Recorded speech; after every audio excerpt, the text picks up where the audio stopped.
Again, this comes from my book, Your Journey to Being Yourself. This is the start of chapter 5. And I'm going to read to you a little bit of what is creating the problem. All right. So this is how it starts out. Think about your last relationship, the one that left you stuck to your couch with your coffee table littered with empty beer or wine bottles.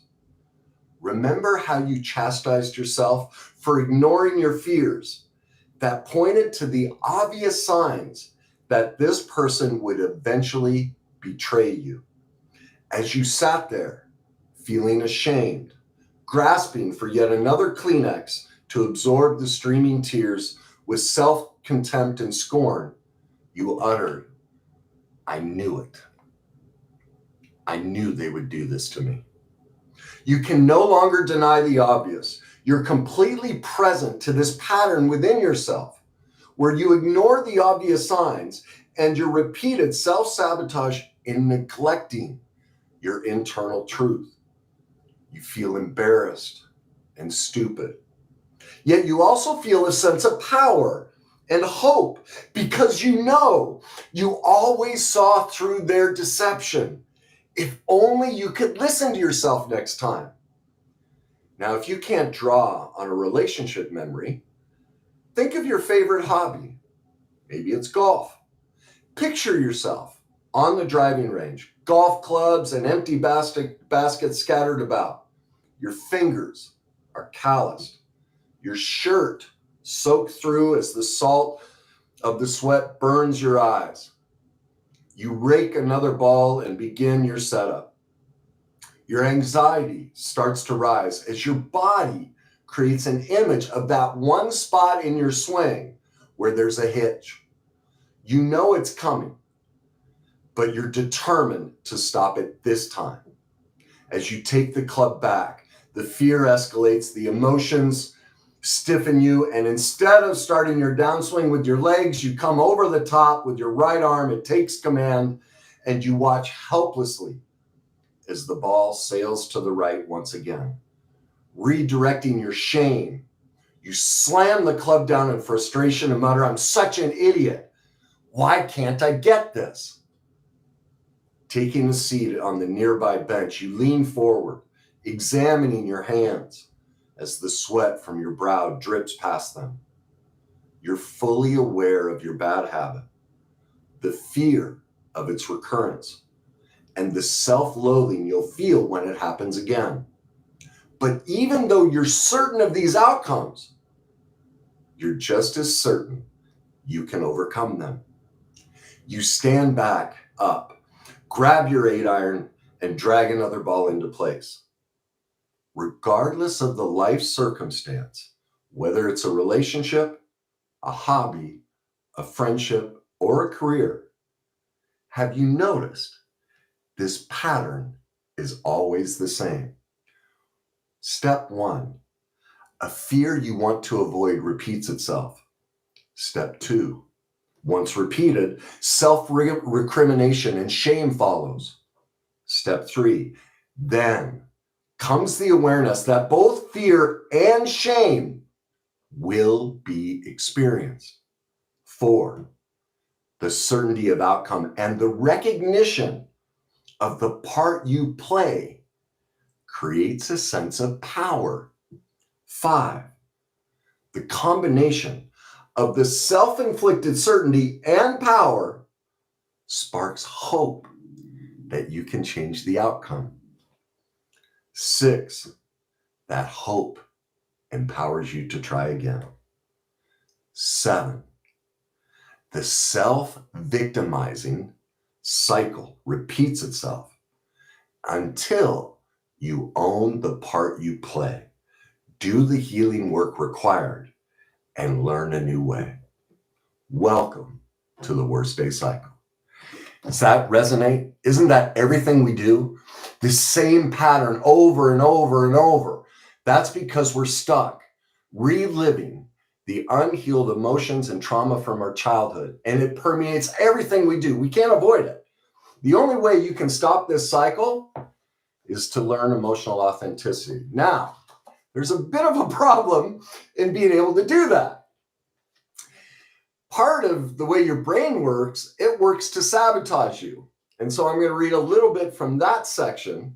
This comes from, I think it's chapter 2 on how the brain and emotions work. So I'm going to read this, how your brain processes, and then we'll get into some solutions and some more stuff. So how exactly does the brain process information? All information coming from the 5 senses is initially filtered through the right hemisphere, which first creates an emotional awareness and reaction. You feel before you ever think. The right side then creates a global picture and understanding based on past experiences, childhood. Then it passes that information over to the left.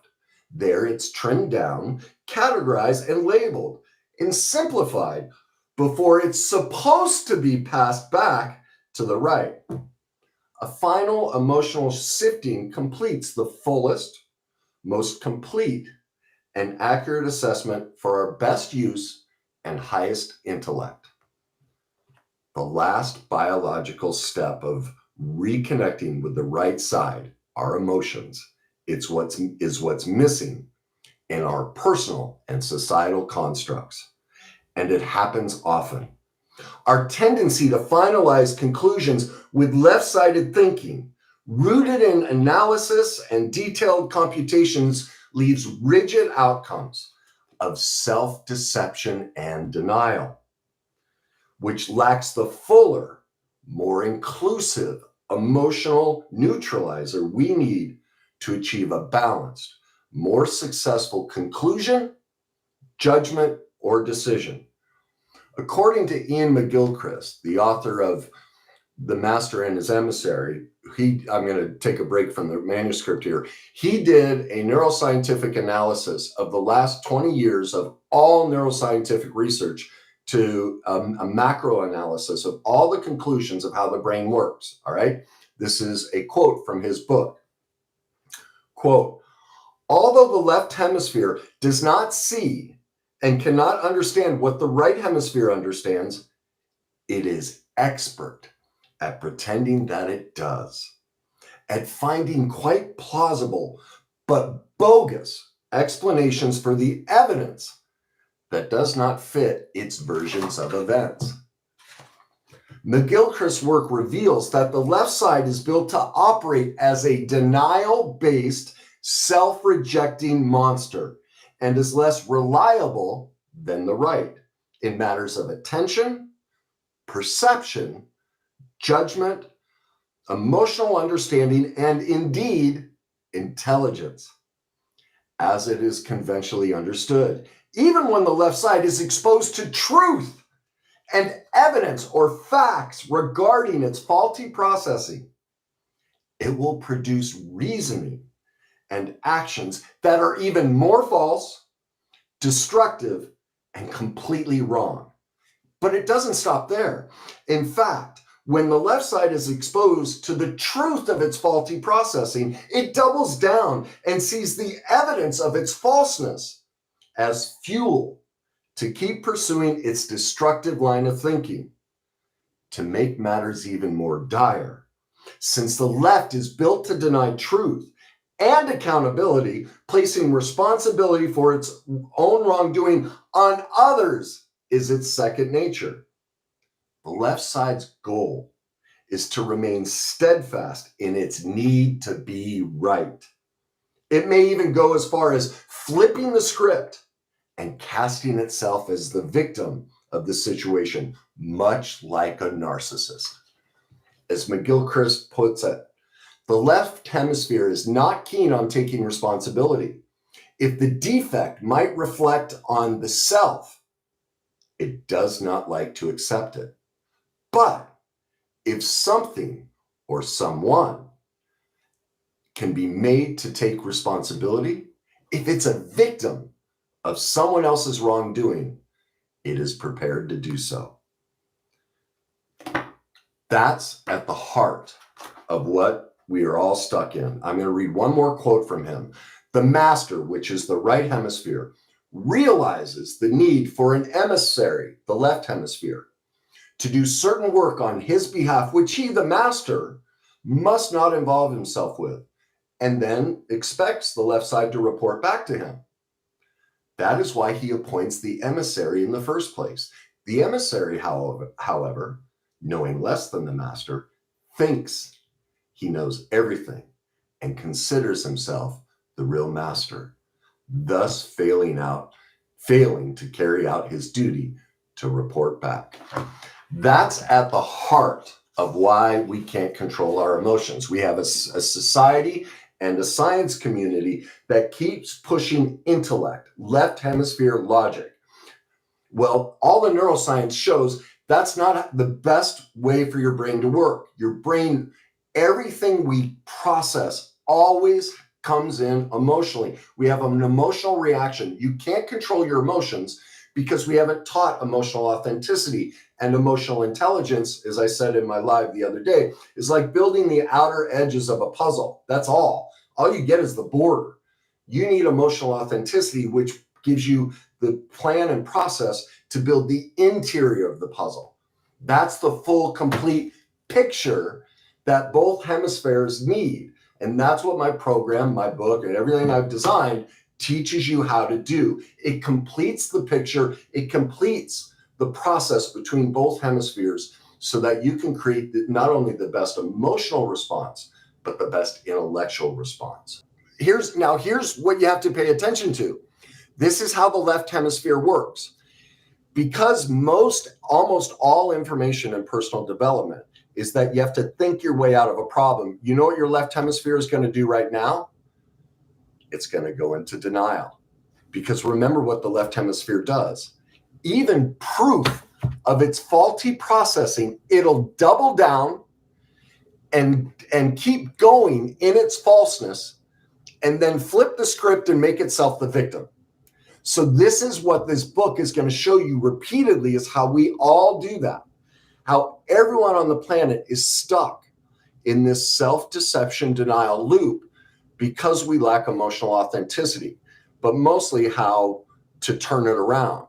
So the first thing to recognize in you is, what are you feeling right now as you hear this new information? Because you're going to have an emotional, remember, all information comes into the right side and processes things emotionally based on past experiences. So take a second right now.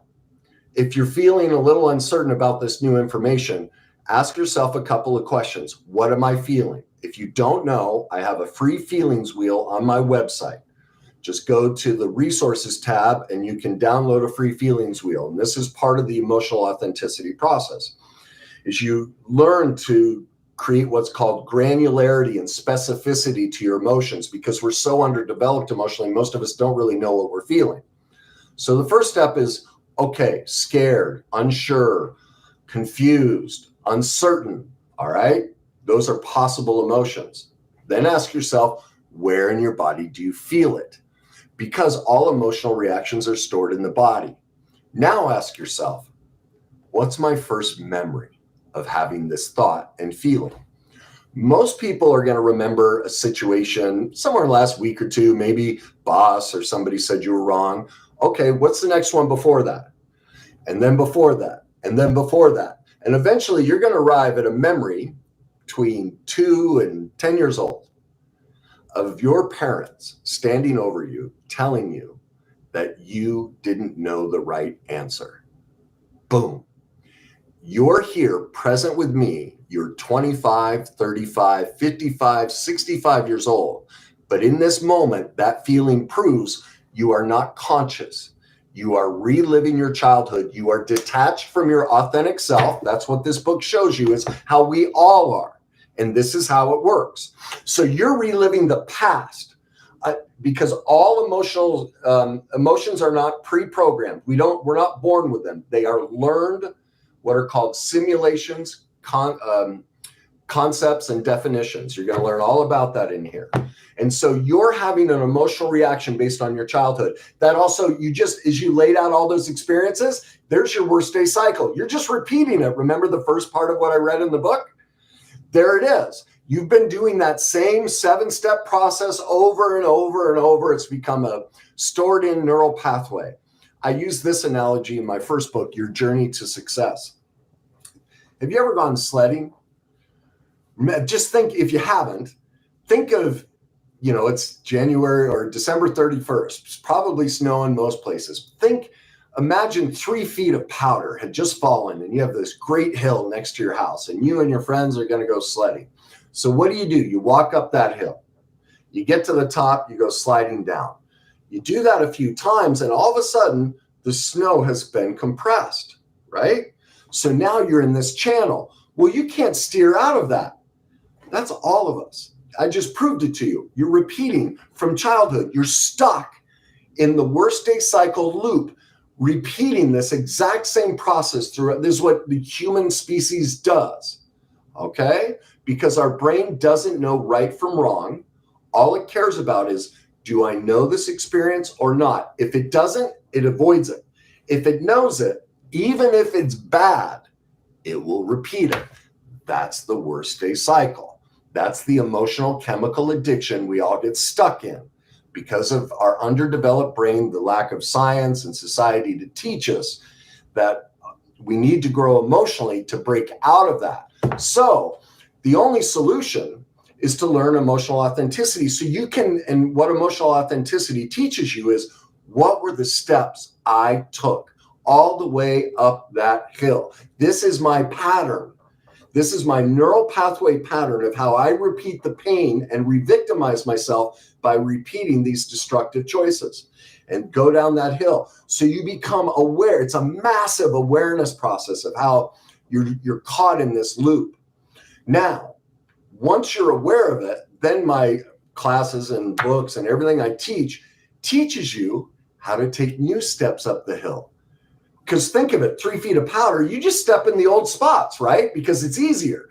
Stepping in a new spot, you got to crush the snow down. It takes work. You got to lift your legs up higher. You're like, I don't want to do that. I don't want to build the middle of the puzzle. Just give me the border. Just give me emotional intelligence where I don't have to do anything. I don't get anywhere, but it's simple and easy. I can just snap it together. So I'll just keep repeating these simple steps and go right down the path I've already driven or I've already sled. Well, we're going to have to do a little bit of lifting. Lift our legs up, create new steps all the way up the hill. And when you get to that top, you're at the top of your golf swing and that right arm wants to come over, or you're sitting there on a date and you see that sign. You see their deception.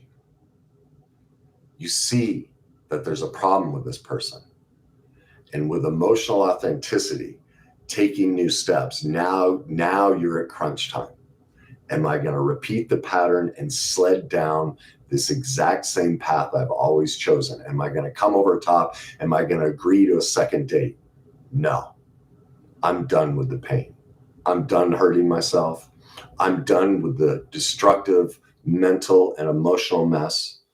I'm going to take 2 steps to the left. I'm going to carve a new neural pathway, one that works for me and not against me. Now, to do that, it's a massive process. I hate to, when you look at anything online of how to sell programs, they say, make it simple and easy. Make it the outside border of the puzzle, something that people just go, oh, they feel good. Well, you know what? That's why nobody's getting better, because nobody wants to tell people the truth. This is tough work. You got to make a commitment. You got to get up every day and go, no, I'm going to step in. I'm going to lift my leg and create a new step. I'm going to learn this stuff. I'm going to commit. Just like any other habit. Or what is it you love? Do you play tennis? Do you kayak? Do you go hiking? What are you passionate about? You're more than willing to do the work to learn those skills. I'm just advocating you be passionate for yourself. When are you going to start putting that passion into you? Isn't it your turn? Don't you deserve that? I mean, that's just the way I look at it. Aren't we worth putting the effort into us? That's why I always find it fascinating when people talk about personal development. They go, how much does it cost? I'm like, isn't that fascinating? Cost.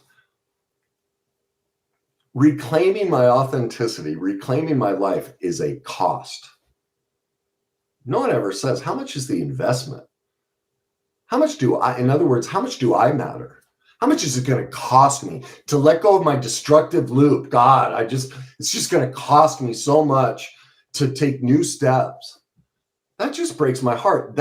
Even that phrasing, you're going to learn how those descriptors and metaphors are teaching you, wait a minute, you're perceiving this wrong. It's a paradox. It's not a cost. The cost is if you choose not to learn how to take new steps. Because look at your life.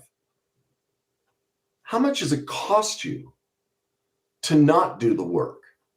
How many divorces have you had? How many narcissists have you been with? How many abusive people have you been with? How many are working below your potential? How many of you stuck in a job that you absolutely hate and can't stand? 93% of all people on the planet hate their job. That's proof of the worst day cycle. They're pursuing something that's self-victimizing. They're not living in their authentic self. They're stuck in left hemisphere logic. They're not using both sides of their brain the way it's supposed to be used. I find that heartbreaking.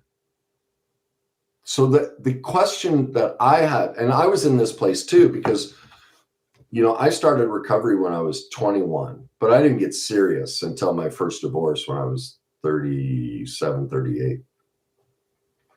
And that divorce bankrupted me. And, so I tell the story of, my first counselor, Mike, and, after meeting with him and telling him a bit about my struggles, I just summed it up with, Mike, I don't know how to be a man. I just didn't. She was abusive. There were all these terrible things. But I knew enough to know that was a reflection on me and my lack of development. I just didn't know why and how. And his response to me was, Kenny, when I was in your shoes, I went and became an expert. He was an hour and a half away. I went once a week to see him and once a week to go to the group that was at the facility. The only bill I made damn sure that got paid was his. I lived in an apartment with absolutely no furniture. At the time, I had a construction company. I had 2 sawhorses and a piece of plywood that I put my computer on and a chair to sit in. I slept on the floor with blankets and a pillow. Every cent I had went to my recovery. I made the commitment. I'm done. How much does it cost me not to learn this stuff? Look at where I am. Look at what's going on. And so I'm flabbergasted by people who say, oh, it's just, I don't have the money. Yet they're spending $5, $10 at Starbucks. Like, I don't want to demean people. I'm not going to go down that path. It's just the left hemisphere. Like, I have empathy for them. They don't know that their left hemisphere is stuck in denial and self-deception, they're doubling down on their self-deception and their line of thinking, and then placing themselves as a victim going, oh, I just can't do it. Now, there are a very small percentage of people that, truly can't afford things, but it's just a choice. It's as simple as that. How much does it cost you not to do the work? Now, again, it doesn't have to be with me. Pick somebody that you like. As I always say, pick someone like, and trust. But do the work. Start learning. Start investing in you. You're worth it. God, you're worth it. But I can't have, that's the codependent dynamic we all get stuck in, is we don't do the work because we want somebody's passion like mine to champion it for you. Well, you have to do that for yourself. I can't, there's no magic pill for me to, flip the switch and get you to do it. At some point, you have to choose. I'm done building the outer edges of the puzzle. I'm done taking the same steps up that hill and sliding down that same path. I want a new one. I'm worth it. Well, that's why I started all of this, is to help those people who are done.